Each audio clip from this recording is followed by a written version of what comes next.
Fifth day పారాయణకి వచ్చేసి Monday వచ్చిందండి. ఆ రోజుకి పొద్దున్నే లేచానమాట. మామూలుగానే 6:37కి అట్లా లేచేటప్పటికే సూర్యుడు బగబగమంటున్నాడు అనమాట. ఎండాకాలం వచ్చేసినట్టే అనిపిస్తుంది గుంటూరులో అయితే.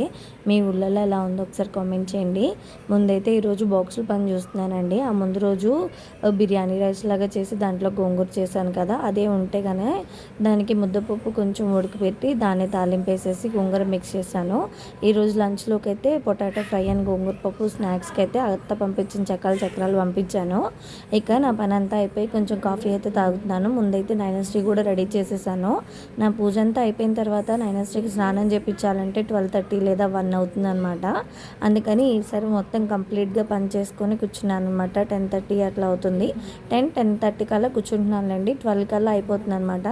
అంటే మధ్యాహ్నం బాబాకి హారతి ఇచ్చేస్తారు కదా, ఆ టైం కల్లా అయిపోతుంది. ఫిఫ్త్ డే అయితే ఇలా జరిగింది. వీడియోలో ఉందో కామెంట్ చేసి ప్లీజ్ సబ్స్క్రైబ్.